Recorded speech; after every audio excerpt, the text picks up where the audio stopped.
Hello, guys, and welcome to FIAT LUX. Today on the show, we have the Blockchain Socialist. Welcome, the Blockchain Socialist. Hey, yeah, thanks for having me. My pleasure. So I want to jump straight into it and maybe give the audience, some insight into how you got into crypto, and maybe if you'd like, maybe talk about what you do in this space and your podcast and. Just talk a little bit about how you got into it and talk about your podcast. Yeah, sure. So I pseudo-anonymously run a platform called the Blockchain Socialist. We started off as just a blog that I was writing kind of just like my thoughts on the intersection between left politics and blockchain. At the time, there was not much that existed as far as a content for a general audience. There was some like academic work that kind of like looked into kind of like left-wing concepts and blockchain, but generally there was not very much out there besides kind of very, very critical type of things of like, oh, Bitcoin is dumb, stay away from it. And so for a long time I was pretty frustrated. I worked in and continue to work in the blockchain space. And was a socialist, part of organizations. And so like I felt that there was kind of like a mismatch between my understanding and kind of what was out there and, how people were generally understanding it. I kind of hoped for a really long time that someone else would do this, that someone would kind of like begin to put forward a different thought. I was like hoping that it wouldn't have to be me, but eventually I figured, fuck it, why don't I try it myself and see what happens? So I started writing a blog, just kind of my thoughts, and started a community online called Crypto Leftists. It's a subreddit and a Discord, just to allow for a space to begin talking about this kind of very, very niche intersection that is a bit, I don't know if taboo is the right word, but like isn't very welcome in a lot of left-wing spaces, especially online. And so I just kind of continued with that. Eventually started doing more podcasts as well. I was doing blogging, like I was trying to put something out like every week, and I realized it was really difficult actually to publish writing every single week. It improved my writing a lot, but it was difficult to do. So I started doing more podcasts as a way as well to kind of introduce more people to this kind of space, to kind of show others that, hey, like it's not just me who's kind of like in this political world and also thinking about blockchain in this particular way. But there's a lot of other people. So I felt that there's kind of like this hidden ecosystem of people that existed that were kind of separate a lot of the times from each other. And so kind of wanted to provide a platform so that they can have a voice and begin to make those connections between different people. So I've been doing it about 2.5-ish years, I think.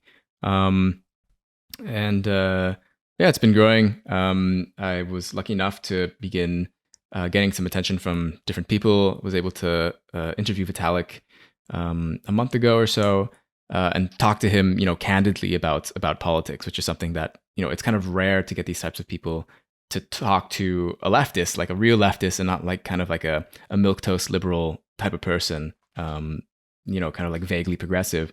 We were able to like, talk about some more meaty stuff than people usually do when it comes to politics. So that was really nice. And it's kind of been growing since then as well. So I just cover blockchain and left politics, wherever that is.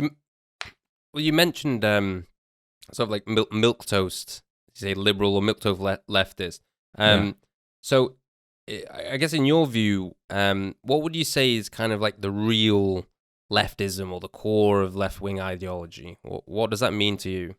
Yeah, so I mean, when people refer to like left, it's of course like a very broad term. It's kind of like a heuristic for a lot of different things. It can mean a lot of different things to different types of people. And so there is kind of like an actual, like more traditional definition of this that doesn't really fit very well with kind of like the colloquial way in which it's used, especially in countries in the US and a bit in Europe as well. It's, I feel like it's becoming a bit more Americanized over time. But usually when people refer to left, that usually means that, like in a traditional sense, it's a group of people who are critical of capitalism, that they would prefer that the type of political economic system that which we live in is not capitalism. Usually it's something like socialism. usually something that is more democratic, or like a type of economy where things are more democratically run rather than run in the interest of capitalists or people who have a lot of capital, a lot of not necessarily money, but a lot of assets, a lot of private property. They own factories, they own land, they own all of the things that you need in order to like produce the things that are necessary for our existence in life. Like you have to pay money to these guys in order to purchase like the things that you need to live. And so that's a type of power dynamic. It's also a type of political economic system that we call capitalism. So people on the left are generally people who are critical of this, who think that we need to move away from that. Generally, I kind of think of left as well as like it's a pretty big spectrum with a lot of different kind of ideas in there. Like because it's the idea of wanting to move to something else, a lot of times the biggest disagreements within the left are how do we get to that something else, and what does that something else look like? There's like a bajillion different types of ideological strains of manifestos and different things that you can kind of go into the rabbit hole, but there are a couple that are like more popular or more have just like a richer tradition behind them. So that includes things like Marxism or things like anarchism, are like kind of like the two biggest branches of the left, I guess you could say. But then there's also, I think there's an argument to be had of people who are social democrats to be considered part of the left, or maybe the center left. And this would be some people who are who still believe in capitalism, but who believe in a capitalism that is heavily regulated and has a large welfare state behind it. I don't really agree with that position. I think that sort of capitalism itself is kind of contradictory and flawed, and that it would be better to move on to something else where it's just not considered capitalism. It's not the type of relationships that we have with one another through the political economy, and that our relationships just look very different. And so I think there's an argument to say that is center left, but generally sometimes you have, especially in American discourse, people think that the Democrats are the left or whatever. And that's kind of like even in Europe, it's kind of like a very ridiculous thing to think. If you just look at their policies and the way that they govern, it's like very, very silly to think that. But it's sort of like, if you think of the Republicans as the right, then de facto the others must be the left, when in reality, if you like take a closer look, they're both kind of right-wing parties in any other country. And, I think since you're based in the UK as well, I mean, like the Labour Party is filled with people who are centrists, who are like not on the left, who do not agree with a critique of capitalism, who believe that capitalism is like the best type of system we should have. And, we just need to kind of reform it in minor ways here and there in order to make it better for more people. So, there's kind of like this, let's say uneducated, or like, I don't want to be rude, but kind of say like kind of idiot understanding of what left is, that gets pushed a lot by people who are not on the left. And then there's like a real kind of general, more like debatable and more realistic definition of the left. Don't know if that answers your question. Yeah, no, it does absolutely. And I kind of resonate with that because I, for a long time, have identified as an anarchist or a voluntarist.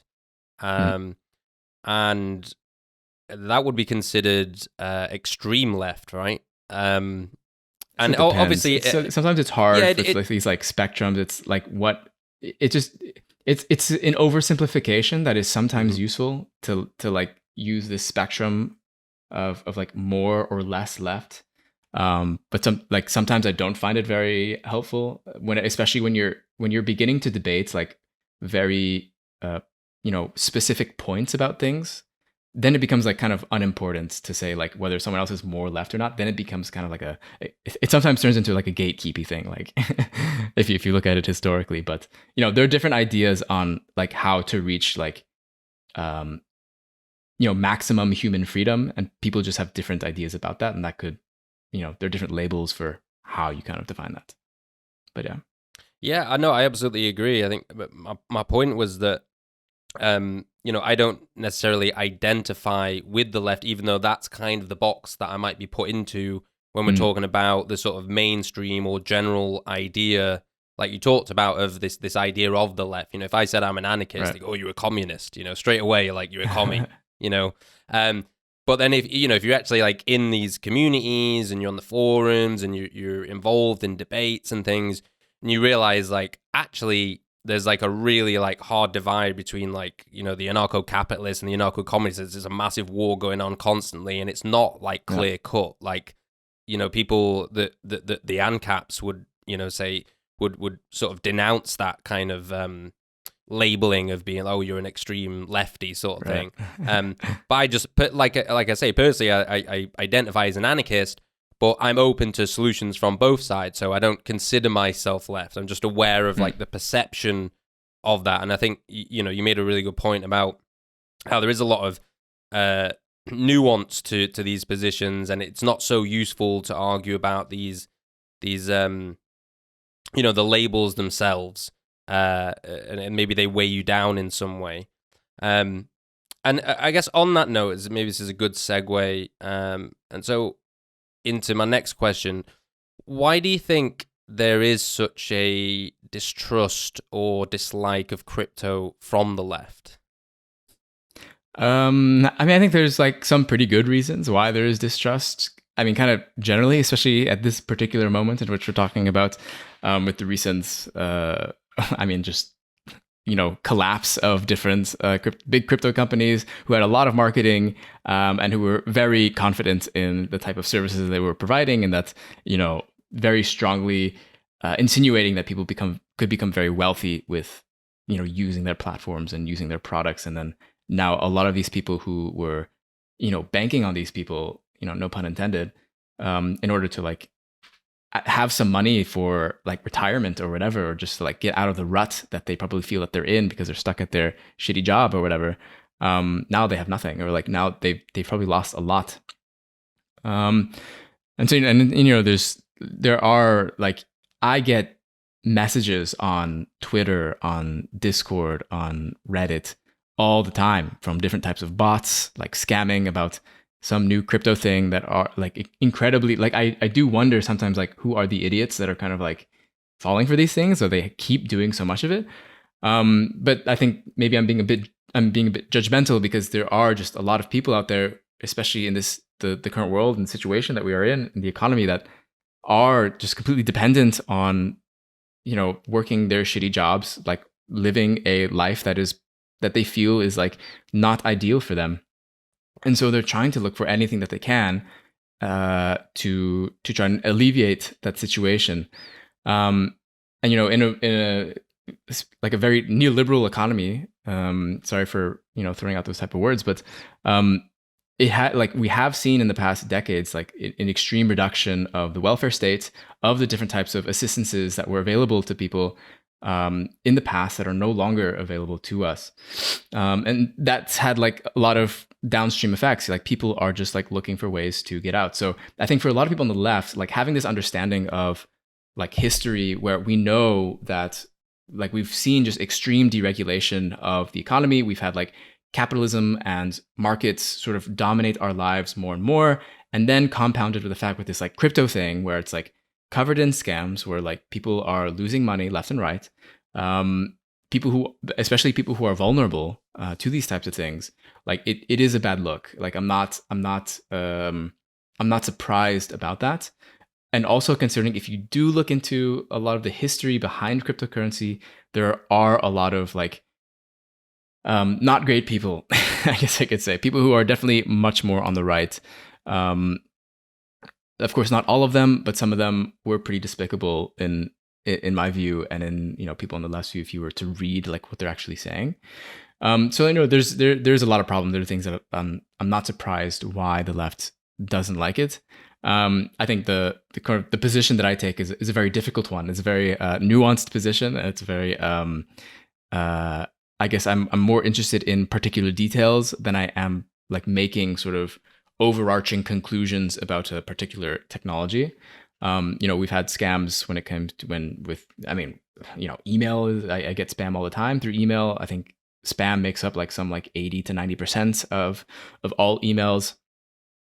So this is like a continuation of a larger trend with digital technologies, but sort of new technologies in general. You can go back to the railroad, filled with scams as well, of people trying to invest in railroad companies that were just like, that were nothing. So they basically just gave some fuck some money.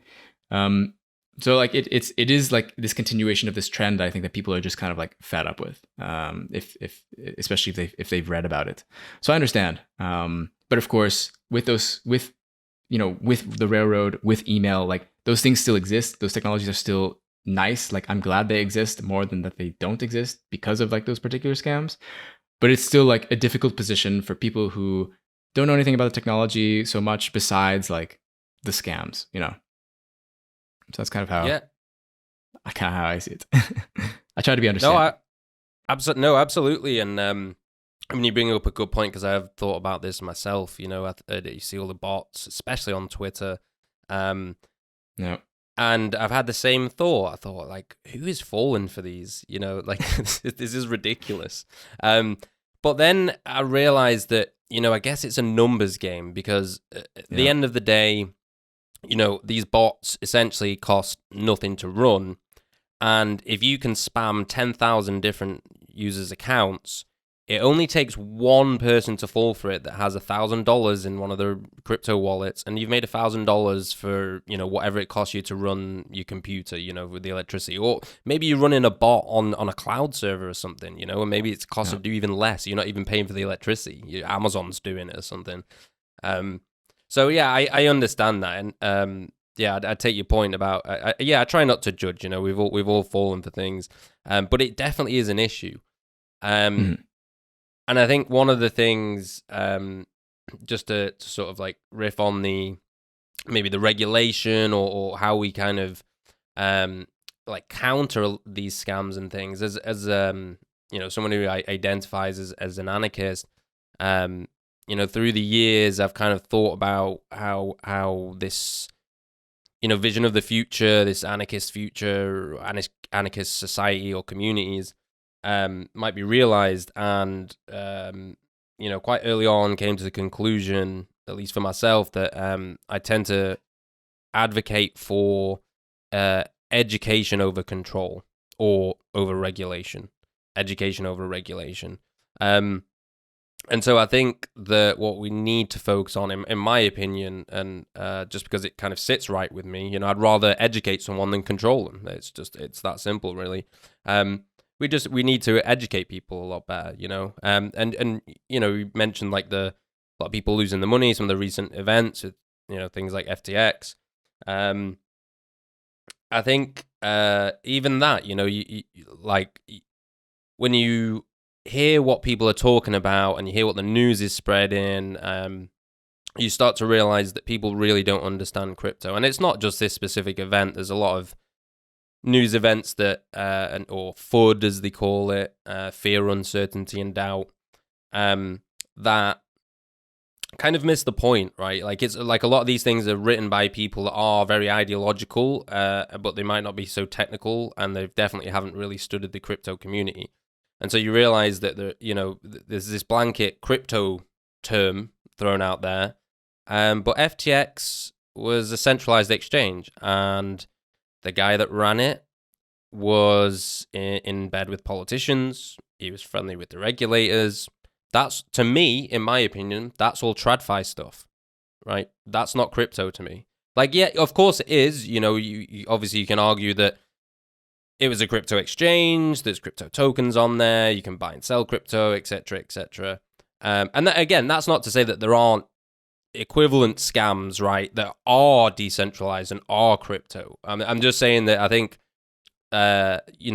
we do need more education, because things like that are quite there is nuance to that discussion, right? It's not just as simple as like, look, another crypto scam, because that's not how it works. So maybe just to like flip, in a sense, that question that I asked you before, about why did the left distrust or dislike crypto? What is it that makes crypto interesting or important to you? Why do you like, or why do you trust crypto? So I mean, I guess just to say that when it comes to like the FTX stuff, I think it's kind of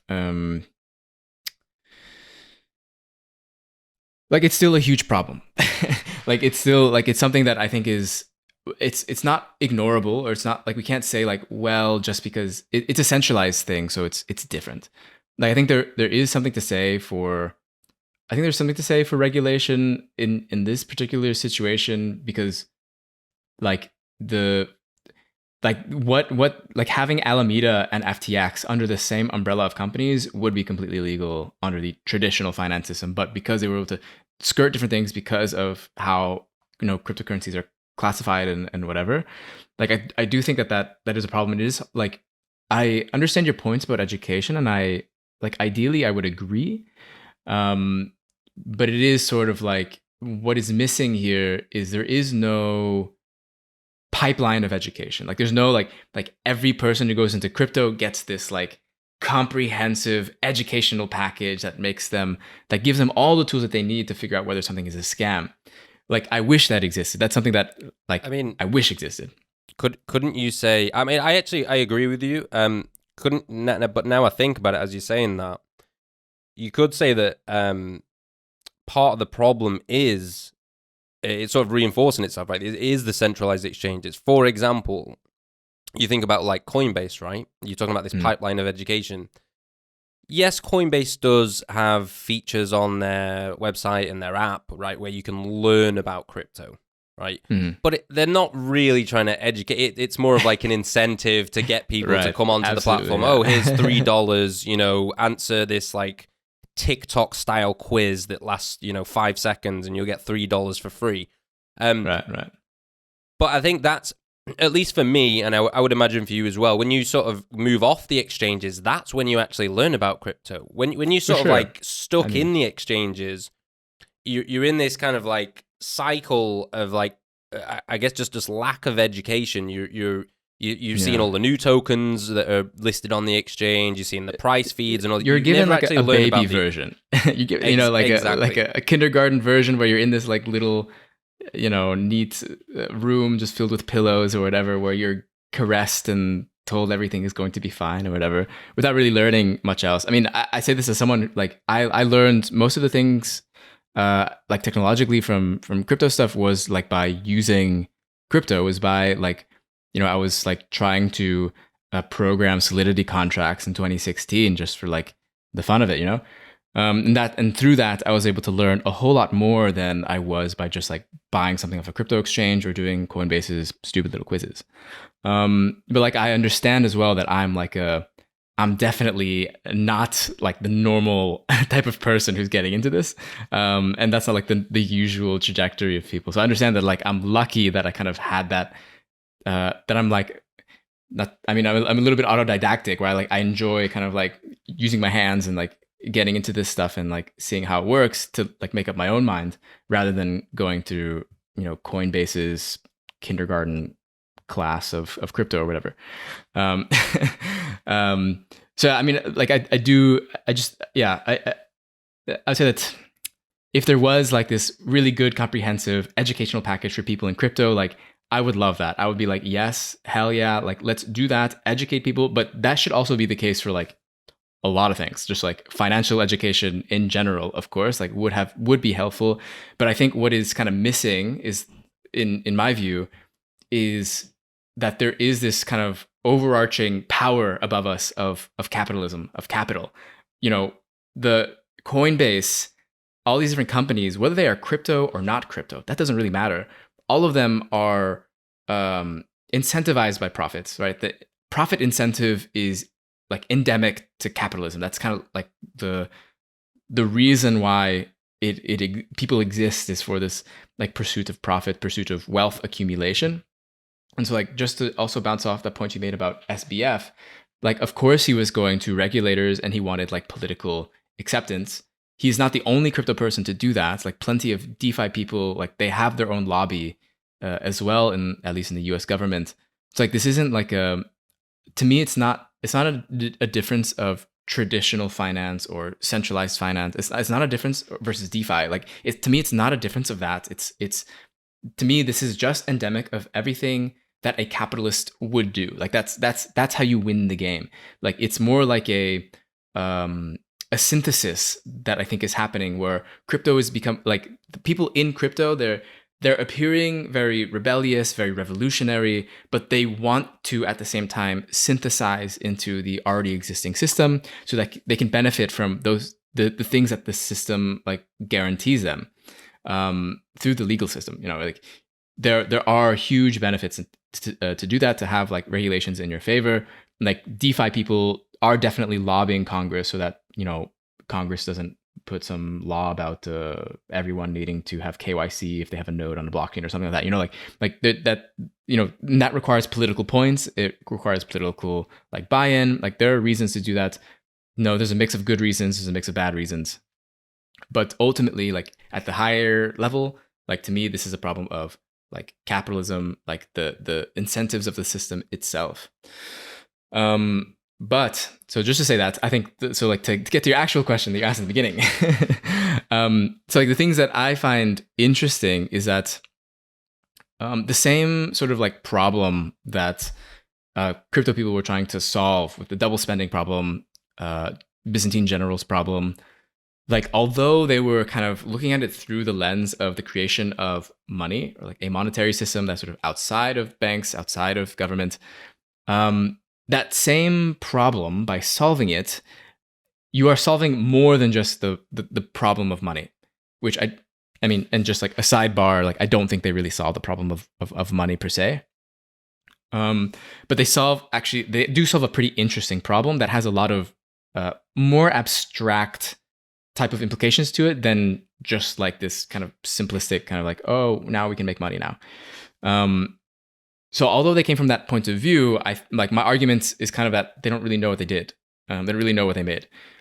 Because by solving this problem, you also solve the problem of like digital democracy, or like being able to vote on things without worrying about like a double spend of a vote, or like, you know, these type of things, which was difficult to do in the past. Like right now, if you have, you know, like even socialist organizations, but a lot of political parties, they use like centralized infrastructure for facilitating votes within the organization. So like some private company, which is incentivized by profit, owns the technological infrastructure for their political party, which may not be oriented towards profit, to handle democracy, to handle, you know, voting.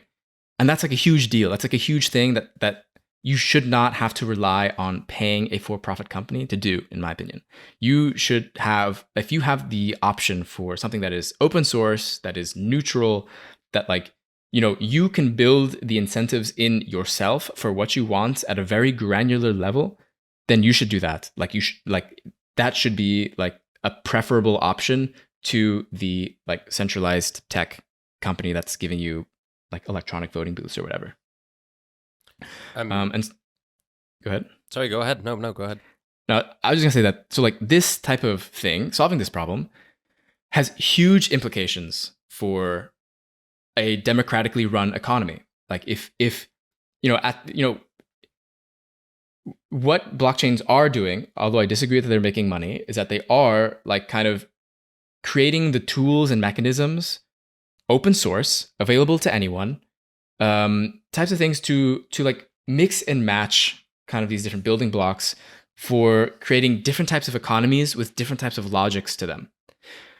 There are some contradictions with the kind of current versions of blockchains and incentives and systems that people are kind of building and are kind of moving towards.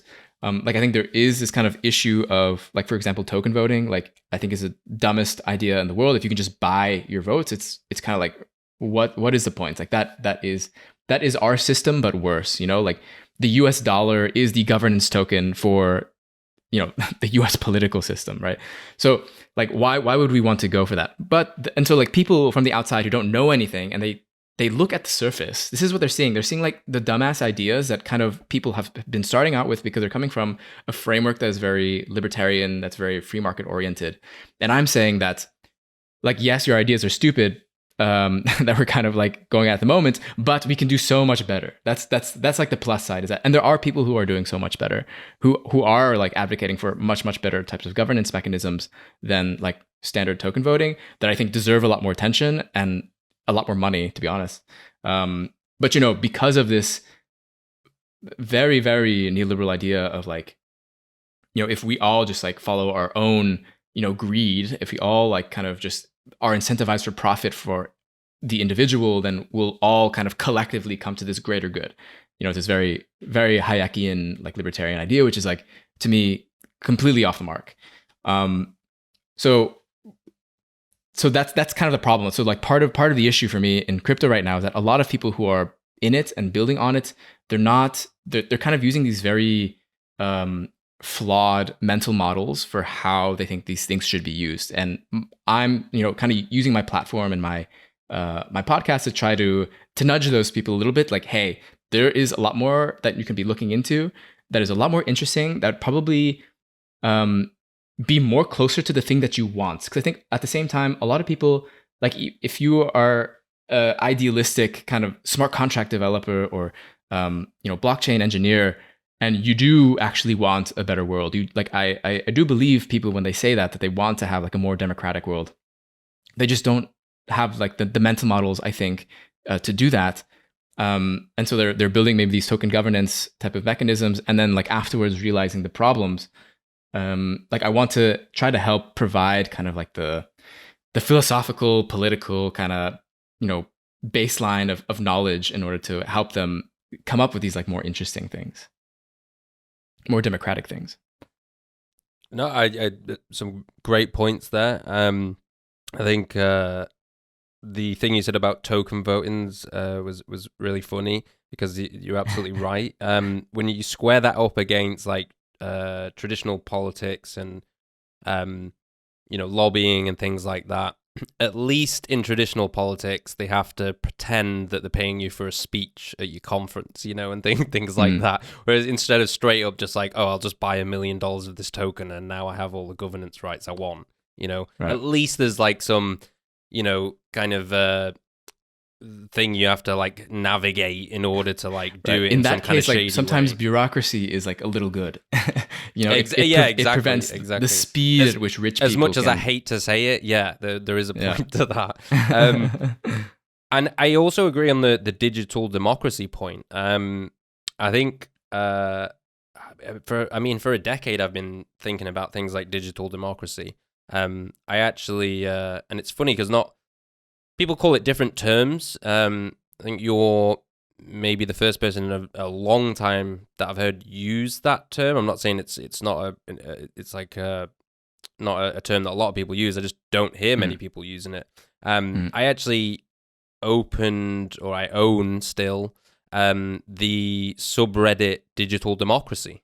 Nice. Because in my youth, you know, I came up with I still am very idealistic, but I was looking for alternatives, and I was a technologist, you know, a bit nerdy, like computers, and I realized, like, wait a minute, like we've got the internet, we've got this global communication system, but we're still using this system of government that was invented like 300 years ago, where people had to ride on horseback to go to the Senate or the Parliament, right? That's why it's representative, you know, because everyone can't just go to the Senate, right? Everyone can't just turn up. And so you would pick someone to kind of do that for you. You'd have a town meeting, you would speak to your representative, and then they would, at some later point in time, go and pass that message on. I kind of realized this realization that, and I'm not saying it's like nefarious, but it definitely seemed really strange to me that there wasn't anyone talking about it. You know, even the most progressive people, and I'm talking about like a decade ago, even more so this holds now. Like, why aren't people talking about this? Why can't I vote on, you know, things happening in my local? Why isn't there some government app, right? And we're sort of getting away from blockchains here. Let's just talk, you know, just for the sake of this topic, the traditional system. why isn't there some app, right, where it not only allows me to vote, but also informs me? It gives me sources, and citations, etc., etc. Gives me all the information, so it's an informed vote. It's not just go on the app, click, click, click, click, click, click, vote, yes, yes, yes, yes. And just like I guess in the same way you could introduce mechanisms to sort of force the education, so to speak. So in the same way that one of the features that Twitter introduced a while ago, like maybe a year ago, a couple of months ago now, I forget. But I really like this idea because what they did, obviously there was this kind of campaign against misinformation or disinformation. And now I've learned a term recently, malinformation. There's like three categories. And, I was skeptical of that because I'm generally skeptical of power structures. Whether I agree or disagree, whether I think, COVID misinformation is bad or I don't like Alex Jones or, whatever it is, I'm always going to be skeptical of the power structure rather than like the individuals that are being criticized. It doesn't mean I won't take that into account their critique of the individuals, but I'm always more on the side of the people. At least when I first get into something, that's kind of the view I take. But what I did like was they introduced a feature where it was basically it was neutral, right? It wasn't this information is bad. So we're going to block it or ban it, or you can't read it, or don't share it, or anything like that. What it did, they actually introduced this feature where if you go to retweet some kind of article, it will bring up a prompt on your screen that will say, you haven't read, or it seems like you haven't read this article, you didn't click the link. Are you sure you want to share it? Before you say something stupid. Yeah, but that's like a really nice sort of like that sort of aligned with my idea of how we should educate people. It's like, okay, they're not saying anything about the article, they're just saying maybe look into it, do the research, like educate yourself before you start pushing this out to other people, and it might damage people, it might be harmful. And so in the same way, to get back to the point, and this is just one mechanism. There's plenty of other ways we could do this, but yeah, you could have some kind of app, and it would educate the users, and I don't think obviously it's fine and dandy having all these like ideas, pie in the sky, head in the clouds kind of stuff. Oh, wouldn't it be great if everyone could vote on everything? But I actually don't think it's that unrealistic, right? Well, especially when we look at the blockchain tech we've got now. And then you consider the fact that the government in pretty much every country, at least every Western country, runs most of the education system, right? And the universities and the colleges, which is where all the smart people are, which is where all the devs are and the coders and stuff. It wouldn't be hard to pull the resources together. That's one thing. And I don't want to get too far off into just slamming government, but it does amaze me that they kind of have this like stranglehold on the educational system, but like the services and products that they provide like aren't that good. Like you see these like private entities creating better things, and even developers that are doing open source code for free, they can make better platforms than like some of the government stuff. And that just seems really strange to me. I don't know why. Is it some kind of like, is it because of the bureaucracy and that like inherently creates like a lack of imagination, something like that? I mean, like, I would I agree with a lot of what you're saying. I think what I keep in mind with these things, like in a Marxist view, at least, like the government or the state acts as kind of like the arbiter of class relations. That's, the government's sort of like the place where they say, okay, all right, rich people, you get to do this. Okay, we have to give a little bit to the poor people, though. Like as long as those types of people are elected into government. There's like this, there's this openness theoretically that the people will vote in those who have their interest at heart. Of course, in practice, I'd argue that doesn't really happen. So what happens in practice is really like the rich are able to control a lot of what the state does. And like libertarians will argue that, oh, the state are controlling us and what we do. My argument is actually, no, it's the opposite, that it's kind of like the rich people make a lot of money. They make so much money that they can lobby the state, they can lobby politicians to get the type of legislation that they want and keep the sort of conditions in the markets and the economy favorable to them. So like there is not much incentive for a capitalist to want improved public services in like really like there are maybe some certain things depending on like the type of industry the capitalist is in. They may like want certain things for the government to like pay for and like sort of subsidize for them. But when it comes to like education, I think like, yeah, if education is shit, then they can just sell you this private product to you that they say is better, whenever the state could be doing exactly the same thing if they wanted to, if there's a political will to make that happen. But of course, it's in the interests of capitalists to make sure that that political will never sort of translate into any action. And so like, I agree with you. There is a lot of like, you know, really good resources on the internet now that are, you know, that you don't get from like a public education or something like that. But and as well, people who do it like not with like profit in mind necessarily, just like free videos on YouTube or, you know, free courses or whatever. But I think there are like a lot of deeper things involved, you know, that in when it comes to the public education system and you know, that connection with all these different private type of solutions that are coming out now. You know, it's in the favor of these private companies to kind of keep it that way, you know. Yeah, I mean, just to speak onto what you just said, and also to kind of link it back to, you were talking about like capitalism and sort of paraphrasing here, but it's sort of like a maybe a corrupting force. Yeah. And it kind of made me think about, you know, what you just said about kind of the government and how you view kind of the difference between like maybe the critique of government and the critique of capitalism, and you kind of think that capitalism could be argued is the bigger problem, and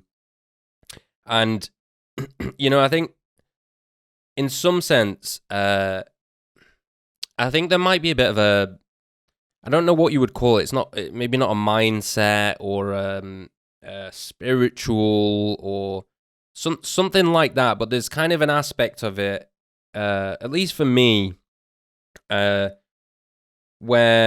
I think that capitalism might be sort of like the system or the mechanism by which things operate. But underlying that, there's a philosophy or a mindset of the person that operates inside those systems. Yeah, for sure. And you know, we were talking about, for example, I've been listening to Amir Taki recently talk about the sort of foundations or the roots of crypto and the culture. And you know, he talks about this kind of mindset, right? It's not necessarily always the mechanism, right? It's not like, oh, I'm a capitalist or I'm a communist. It's more of this like internal feeling that you have that like, no, I want to help people and I want to liberate people, and therefore the means should justify the ends, and so I'm going to release free software and I'm not going to try and control people. I'm going to try and educate people. And so I think like that's, you know, probably quite important to sort of add into the mix, at least when you're doing this, you know, like a broad critique. Sure. And I think, you know, that's definitely something that we should try and foster. And I think it is, you know, somewhat in the certain crypto communities. You know, there's a lot of good work going. There's a lot of like sort of free software. You know, most of it, or the majority of it is open source, open state, etc. But yeah, I think, and it's more like we should maybe focus on mindset and philosophy, because you know the internal kind of works its way externally, if that makes sense. That's maybe kind of how I view things. Just like how I feel like I'm more, I mentioned at the start, I'm like an anarchist, but to me that's more of like an internal thing, and then it manifests itself outwardly in how I treat people and how I interact and how I communicate and how I like order my life. You know, that kind of stuff. So yeah, just wanted to kind of add that in. Yeah, I guess like what I would say to that is that there's definitely like I think this perception of kind of like the differences between like as if like the main difference between a Marxist and an anarchist is that oh one believes that like it's all about the individual and the other one believes it's all about the collective, which I think is like a vast oversimplification. Like to me it's that I like as like me as an individual, I don't create my identity and my personality like on a blank piece of paper starting from new when I'm born, right? I Mm-hmm. experience the world. I get inputs from around the world to me, and that influences how I believe what I believe in, like how I live my life, um, and you know everything. A lot of different factors. Not to be like a perfectly. I'm not saying that I'm like a complete determinist in that like everything is you know like predetermined type of thing. You know, I think there is like agency that in that we can choose how we respond to you know things that come at us in life.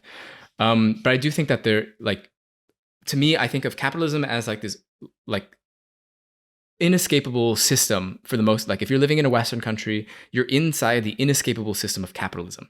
And you are from birth being shaped by that system in order to live within it because we all are animals who want to continue to exist, to continue to live and to experience life. And so like that sort of informs the way that we think about things as well. So like I do agree with you that, you know, there is something about how we think about things and like our internal, you know, what we believe in and how that manifests itself outwardly. So like there to me this is a cycle. This is like a it's called what's called social reproduction. You know that you learn these things from people above you, from maybe your parents, from your teachers, from your boss especially, maybe even.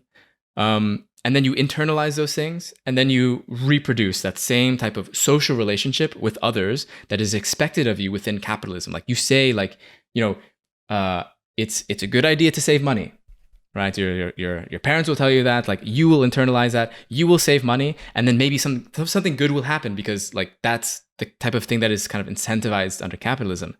Not taking a position on whether or not you know saving money is good or bad, but like you know under capitalism, like it's a good idea to save money a lot of the time, so that you can pay for things.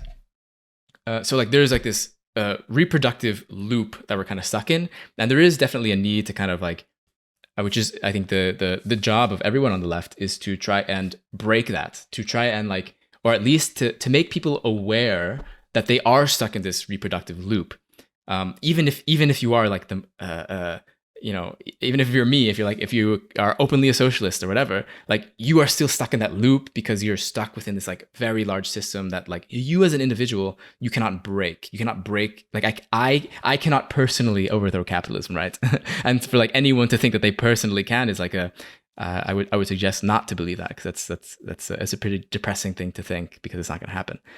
And so like there is this need for kind of course like for lack of a better term, a kind of re-education of how we think about these things and how we, you know, the map of our world. Like, because capitalism provides us a map of the world, and you know, it tells us that basically there are infinite amount of resources. Profit is good. Making money is a good thing. Like, you know, all these different things that we're sold. You know, work a job, whatever. Being an entrepreneur is the best thing that you can possibly be in life. That's how you achieve freedom, et cetera, et cetera. So like it provides you a conceptual map of the world and society and how it works. And we internalize that, and you know, that's kind of like our ideology. It's the thing that we may not be like completely aware of the system that we're living in, but we kind of reproduce it inadvertently. We don't have to understand it in order to reproduce it. And so like I think part of definitely the job of the left is education. It is, you know, teaching people that they are in this larger system that is very difficult. And, you know, you, in order to like elucidate, maybe you feel a particular way, maybe you feel alienated in this world. And, you know, our theory of alienation is, you know, that we're living in capitalism and it's kind of par for the course. So like there is this need for education so that if we can rethink, you know, our map of the world, then we can also begin to find the ways in which we can try and change it. So, yeah.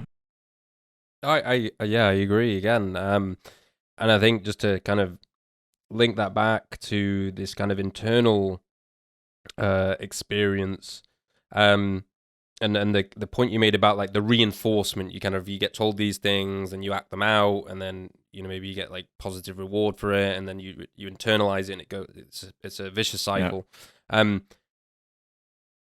Yeah, I can definitely see that when you think about, and obviously this relates heavily to capitalism. You think about things like materialism, that whole idea, and how things make you happy, and so in some sense, that's like one of these sort of feedback loops that you're talking about, where you buy a product, right? You get a little hit of dopamine, and then you go, oh well.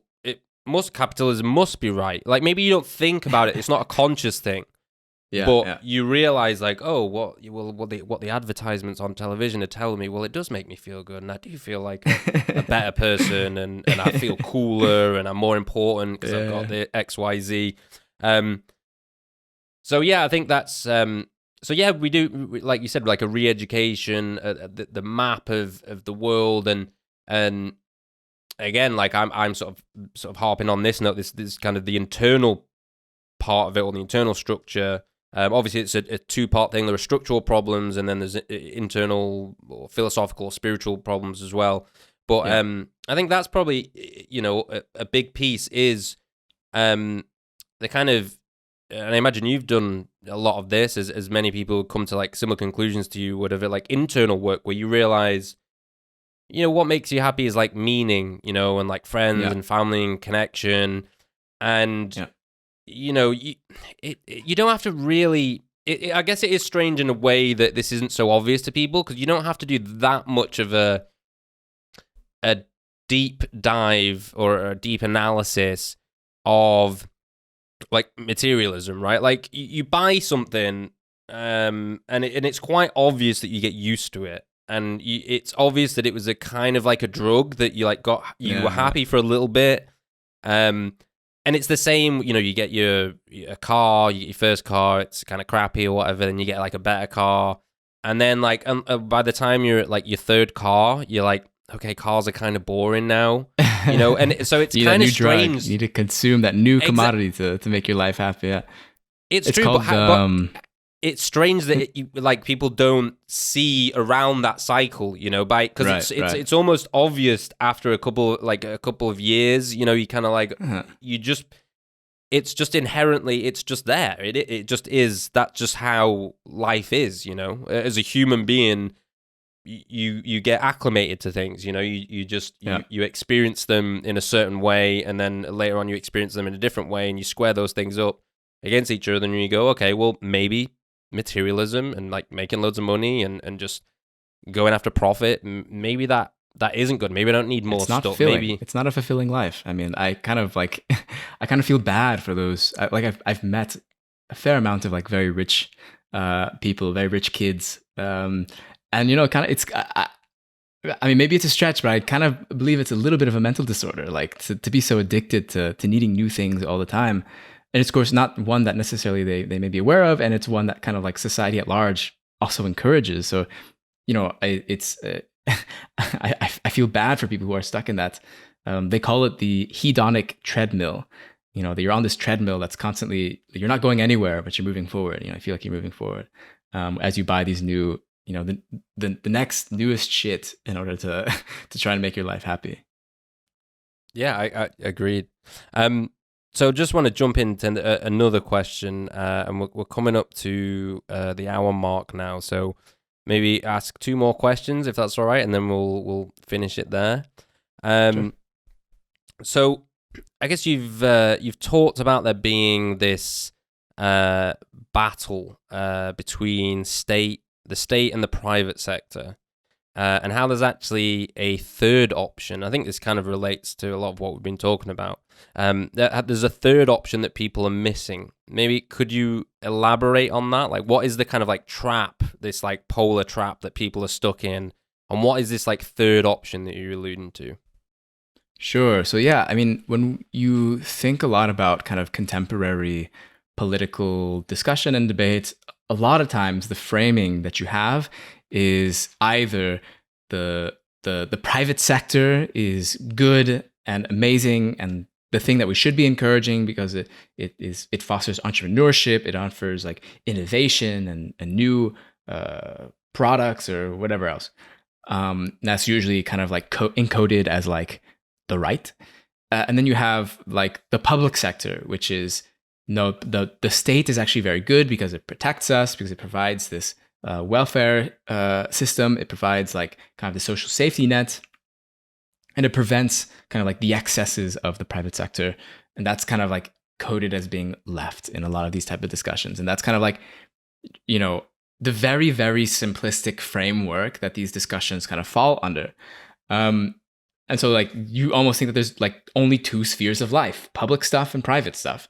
And then I think that's kind of like it's a very flawed and simplistic framework to be using when you're discussing, especially politics, especially thinking about society. Like there are things that do not fall under either being under the private sector or the public sector. You know, things like the sports club that maybe you're in, the labor union that you're in, like workers' cooperatives. Like there are a lot of different types of organizations and organizational structures that do not fit neatly within public or private sector. There's a lot of different names for this third sector. Sometimes it's called like civil society. Sometimes it's called the autonomous sector. I don't really care what the word kind of is, but that basically it's just saying something that doesn't exist in either of these other two places.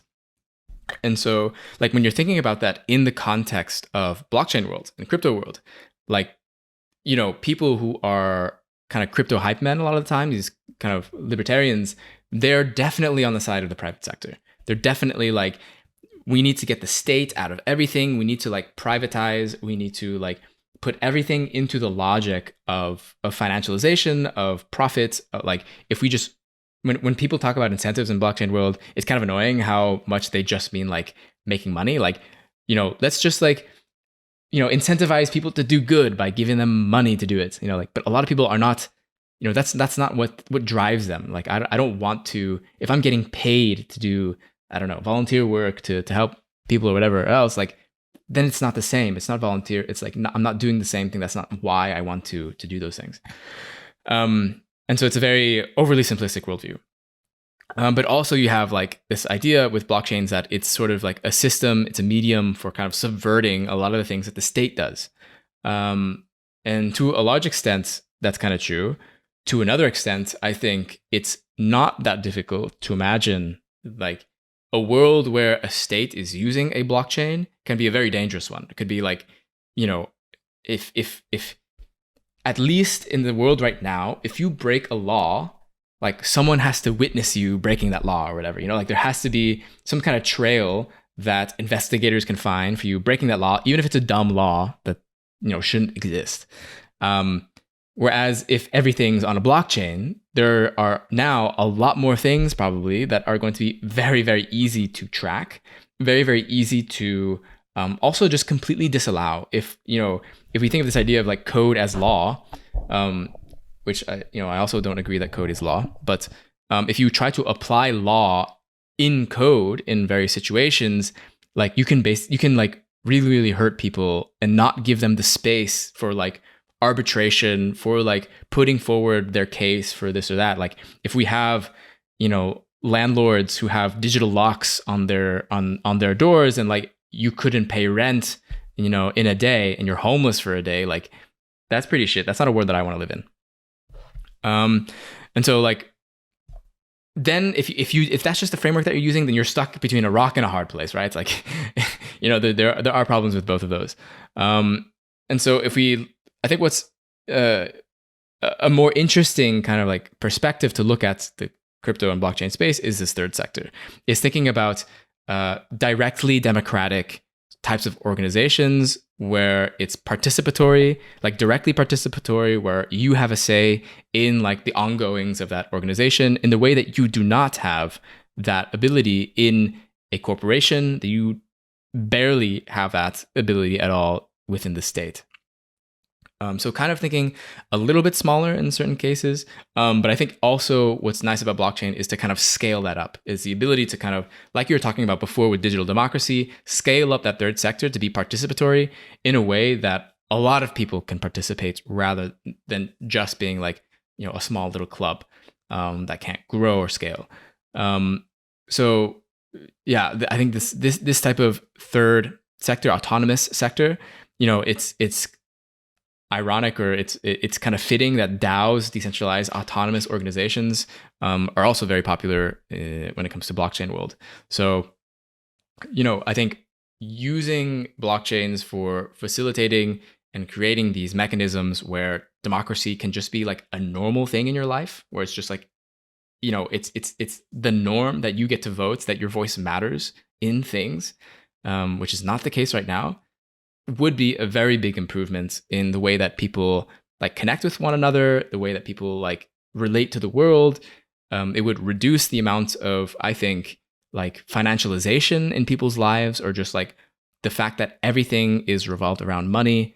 I think there could be a lot of very, very interesting stuff in that. And I think, just to put this in like historical context, like in the past 50 years of neoliberalism or whatever, like there has been like this conscious effort by both, by capitalists and by the state, kind of at the capitalist behest, I think a lot of times, to reduce this sector, which is why it sounds a bit strange that there is this third sector, and a lot of people, like, you may not be a member of any of these types of organizations necessarily, because because there has been this kind of like conscious effort for removing it, and in consequence, there has been also this large increase in alienation, because the only thing that a lot of people do is they go to work, then they go home, like they're too tired to do anything else. They go home, they go to bed, they sleep the whole weekend, and then they go back to work because they need the money in order to pay for the room that they're living in order to like continue going to work. So like it's there's like this kind of cycle, and I think that cycle there are people get out of it maybe in one way by making a shit ton of money, like maybe getting really rich off of crypto, and then they can just kind of retire and then do what they want. Which is like, I think, a very unsustainable way of thinking about things. Like, not everybody can do that. Not if everyone is rich, then no one is rich, right? But instead, if we related to one another as like human beings, as people we cared about and wanted to make sure are okay in our communities, then we wouldn't need to buy everything. We wouldn't need to purchase things to like make ourselves happy. We can, have the connections with one another that we should have, to sort of fill the void that I think is currently there, that we try to fill in with new shit.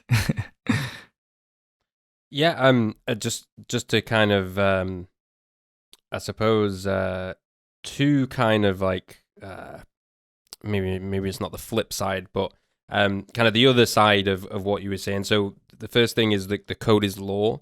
And I'm not arguing for this. I'm just, I guess, providing another perspective. Doesn't mean it's my position. But I actually think you're right. There is a quite a danger when it comes to this code is law stuff, because you gave a great example, right? Like the landlords, and just you don't pay, and it's like digital, so it's like accurate or automatic, and it's like literally that if it ticks over by a second, boom, you're locked out of your door. There's no like, oh dude, I'll have the money in like 6 hours. It's just done.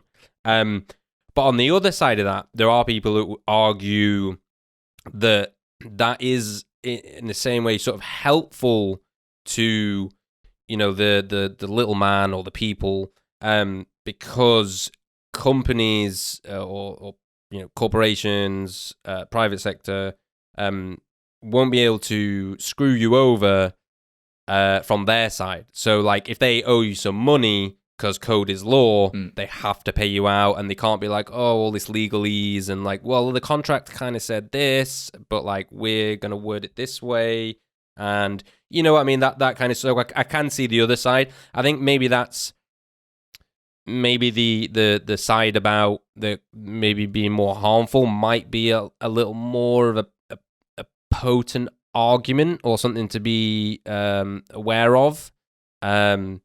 I'm kind of not decided on that. Like maybe not enough people are maybe even talking or debating about this, the danger of the code is law. Like that example you gave, and I'm sure we could think of many others, thousands, millions of others. Right.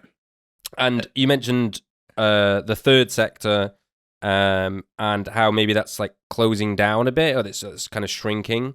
And so the alternative side I want to point out to that line of discussion is that you could argue that at the same time it's also expanding because of our communications networks and because of the internet. Whereas like before, like now you've Facebook groups, group chats, meetup, like meet.com or meetup.com, whatever it is, and you can all meet up. And so well, yeah, I would say that yes, there is, but there's a little bit of a contradiction in a lot of these things are being hosted on centralized by private big tech companies, which is who Facebook are profit oriented. So like, like there is like this little bit of like there's clearly like a need that people want to fill with these types of groups that aren't like a corporation, that aren't like, I don't know, being part of the state or whatever. People want that, but the only people that are providing that is large tech companies. So like there is a contradiction, and that also means that you'll notice like these like Facebook groups and like these types of things, like there are hardly any like tools for people to run it democratically. It's like I run a subreddit as well, called Crypto Leftists, and like I have to be the benevolent dictator of that subreddit. Like I have no choice, right? There are no tools for me to decentralize the governance of this subreddit as much as I would love to, because like I don't want more work like having to manage this community. But someone has to run it. And part of the reason why that is because it's way easier for the company to manage. Like an online community where there's an admin, they can just pressure the admin to do this or that if something bad is happening in the group or whatever else. They just put all of the onus on them. And I think by introducing sort of more democratic type of tools and mechanisms and these types of things, like there is it's a danger, but it's like not that big of a danger of just like people will get into debates. They'll like argue about this and that. And part of the reason why people, I think like they code this as being negative, like more democracy and more debate, more discussion, is because like, frankly, people, I think generally especially in the West and, first world capitalist countries are really bad at discussion. They're really bad at kind of like, civil discussion where you can disagree on things, but, stay friends afterwards or whatever else. Like the fact that you disagree about a particular thing doesn't mean that you have to destroy this person or whatever, to have like the way that we relate with each other, because we already are so alienated in a lot of ways that we like in social media, especially on Twitter, like the other profile that you're arguing with is just like a picture, an avatar, like, like it's an object to you. So you can call it whatever you want, like negatively, and, treat it like shit. And it doesn't matter because you're never going to see this avatar ever again or whatever, like, so there are certain like, it's like yes, people clearly want it, but there is like this contradiction with where it's happening and how it's happening. Yeah, I think that's a good point, because you're right about the tools. Like Facebook, they might offer some kind of centralized place where you can gather and you can comment, and there's some kind of level of organization, but there's no governance. And, there is something to be said about the way that DAOs and things in the crypto space can pool funding. They can use like economics to benefit the collective. And I mean, like Facebook, none of these platforms really, like Reddit or whatever, it's Facebook, Twitter, they don't really offer that. Like they might offer a group chat, but that's where it ends, and that's, I think, to go back to what makes crypto like important or significant for politics, or specifically leftist politics. It's the tooling. It's what it allows you to do, and that's maybe what people need to understand. Like imagine, maybe I shouldn't say this, but like imagine like a Facebook group, but with way more tools and way more power and more security and less capitalist control and more openness, more freedom. And I think just to go back into the third sector thing. I've had this discussion with people many times, when we sort of debate, or not even debate, it's more like discuss how to enact like political will or how to make change in the world. And one of the critiques that or criticisms of like anarchist thought, or I say like critique or criticism, it's not really, it's more like just like a conditioned response. But people usually say like, oh well, if we don't like do like state-based voting, how do we ever change anything, right? And I remember it was like a couple of weeks ago, and this is how it relates to the third sector. I had this discussion with someone on a like YouTube video in the comment section, which you should obviously never do, never like debate people in YouTube comment section.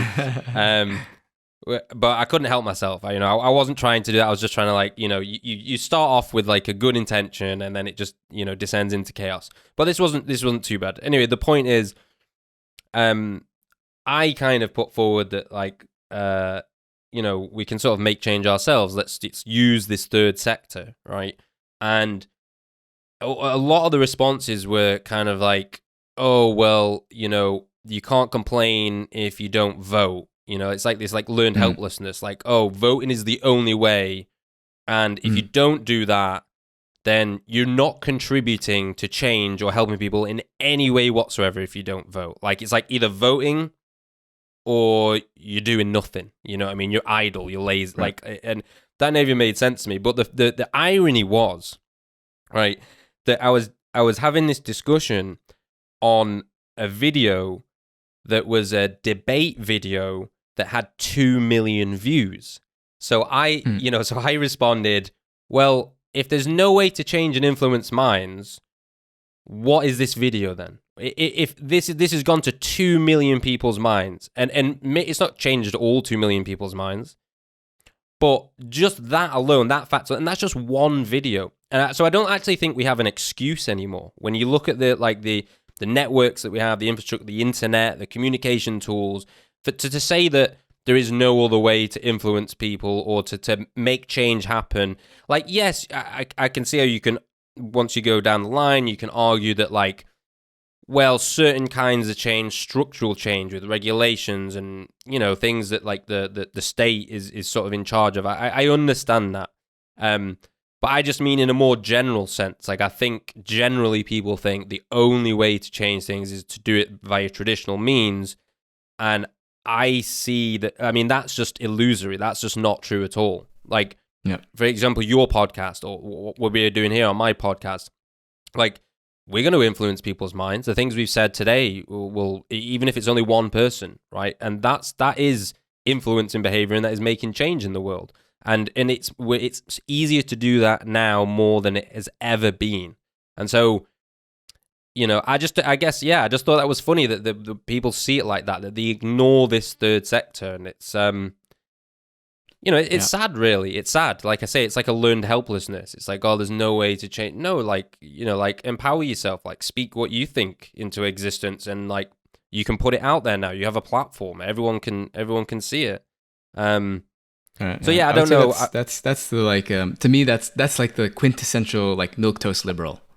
Like, pretending to be progressive, left-wing, whatever, and being like, no, just like, an obsession with electoralism or dependence on electoralism as if that's the only way to engage in politics, which just historically it's not. Like, it's one small thing, really, if you consider the amount of other things that happened in ways that people sort of influence politics. It's not just through voting, of course. Yeah, you could even make the argument that most of the changes come from outside of politics. It's usually like these crazy from outside of the electoral system. Yeah. Sorry, not just politics. I would say that politics is like, I imagine politics as a very big arena. People usually, when they say politics, they mean like, labor and conservative voting or whatever, and Democrat, Republican voting or whatever. But really, it's like this very large arena and like surface to play in. And to like exert influence in, and media is a really big one, and the right is, in my opinion, like kind of have been winning that sphere in a lot of different ways. But of course, like, there is like direct action is like, of course, a very popular thing with anarchists, to just like take things in your own hands and try to influence the world in the way that you can. Media, although I enjoy doing my podcast and I would like to think it has like influenced people. I also know that that is just still like one small thing in the larger arena of politics that's going on. And I'm not convincing myself that it's changing the world necessarily, but is having an influence. And it's I think it's important to not have that kind of like individualistic relationship to politics. But yeah, I mean, direct action is like something you can engage in, and you can engage in different ways that like maybe you are more comfortable in rather than in the things that you are less comfortable in. But like strikes are a very powerful political tool for exerting influence, and that has nothing to do with the electoral system. Well, yeah, I think I've heard you mention like unions, workplace unions and stuff like that's kind of like maybe in the third sector as well. Yeah, unions would be considered that. Yeah, and I think like you said, maybe like I definitely think you are influencing people. In a positive direction. Definitely influenced me in a positive direction with some of the things that you said and the guests you've had on, the topics you cover. And I think, I guess you have to look at it in a different way, like to contrast it with, this, like you call it like electoralism, right? It's a very pointed and narrow way to kind of change things, right? Whereas what you're doing is it's kind of like a network effect. You're planting little seeds, and then they'll share your podcast with their friends, and it's kind of like a viral thing that goes. It's not like 40% of people. Like voting is very pointed and direct. It's like 40% of people didn't like it. 60% did, so we go this direction. Whereas like this way of changing things is a lot more like organic, maybe you could say. Yeah. I'm planting subliminal messages into people's minds to further cultural Marxism and turn everyone into a transgender, whatever. But yeah. So this is the last question now, because it's way over the hour mark now, and I don't want to keep you for too long. But I very much appreciate you coming, and this has been a great conversation. I've really enjoyed it. So my last question is just general, very basic, but I'd like to hear your thoughts on this. So what are some of the more interesting projects that you see right now, or maybe just projects that align with and help further advance your political ideals? So I think what's important to keep in mind is that a lot of the tools that are being created in crypto world are not necessarily being created with like for a particular cause or for particular political message necessarily, besides the continued existence of crypto and blockchain stuff.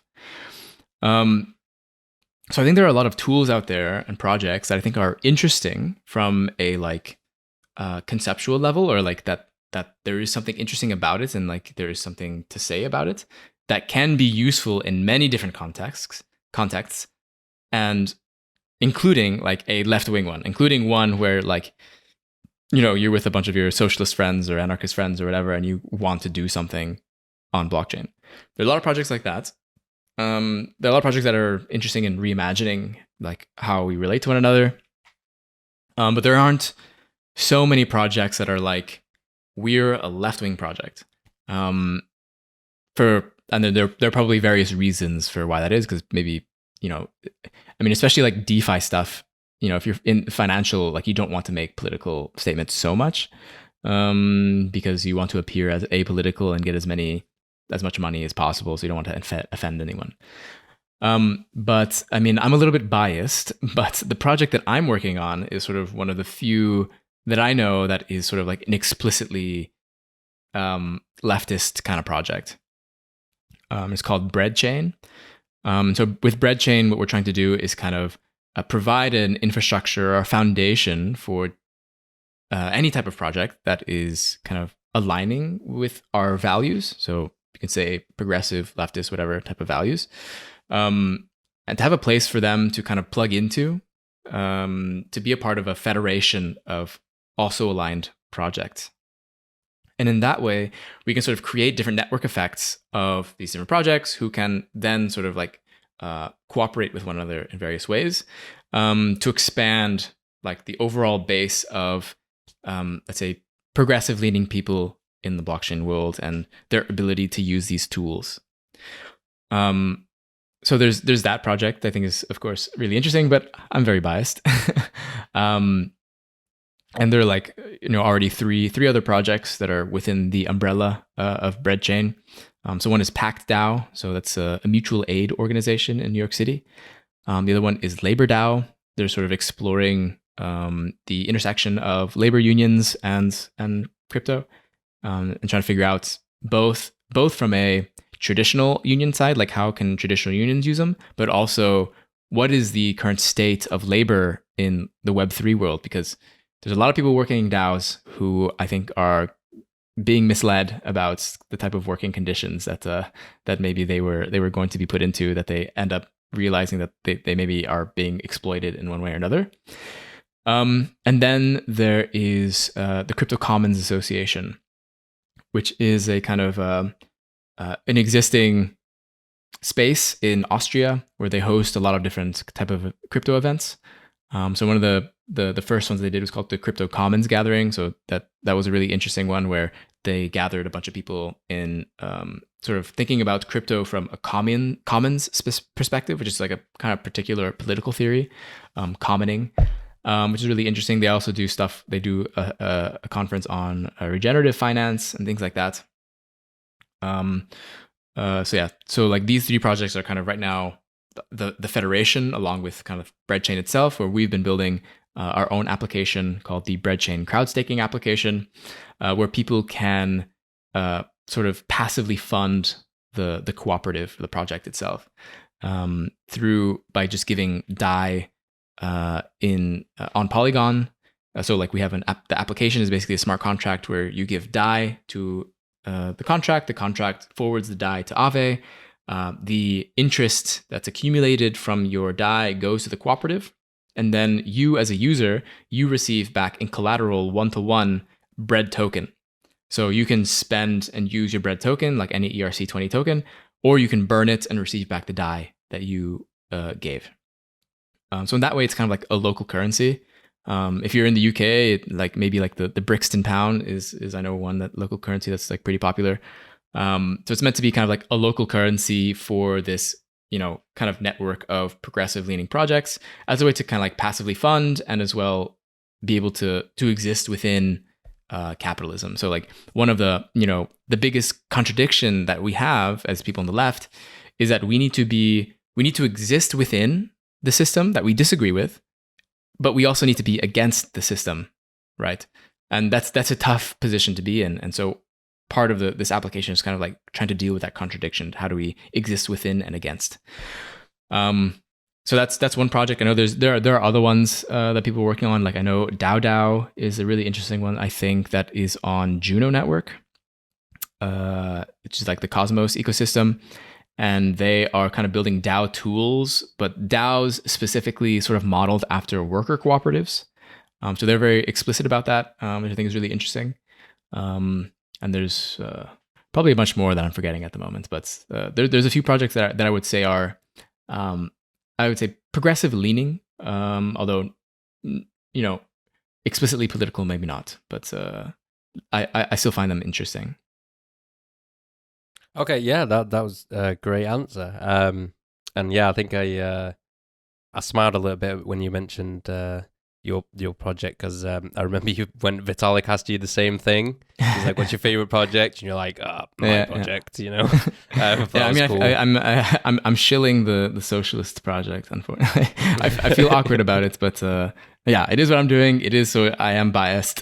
I say that openly, but I think it's an interesting project, which is why I'm working on it. Okay, and so on that note, where can people find this project? Where can people find you? Website? If you got Discord, you said you got a Reddit. Yeah, where can people find you? Sure. So my website is just theblockchainsocialist.com. So there you can find all the podcasts, all the blogs that I've written. There's a link there as well to BreadChain, the BreadChain application, the crowd staking application. It's just app.breadchain.xyz. We're still working on the homepage. We're updating that one, so that should hopefully come out early next year. You can find me as well at TBS Socialist on Twitter, and then at breadchain_ to find breadchain on Twitter as well. I'm also on Mastodon at the Blockchain Socialist, at social.coop. In case Twitter breaks down because of Elon's whatever the fuck he's doing. And yeah, I think that's mostly it. I mean, I have stuff on YouTube as well. If you just look the Blockchain Socialist, yeah, I'm one of the only things that pop up usually on the search results. So, okay, you heard it here, guys. Check out the Blockchain Socialist. Yeah, thank you very much for coming. I appreciate it. Again, it's been a wonderful conversation. I've really enjoyed it. I'd love to have you back on in the distant future. You can do like a round 2. Yeah, this has been Fiat Lux, guys. You know what to do. Like, comment, subscribe, follow, hit the notification bell, all of that jazz. And we'll see you guys in the next episode. So peace out. Thanks for having me. Appreciate it.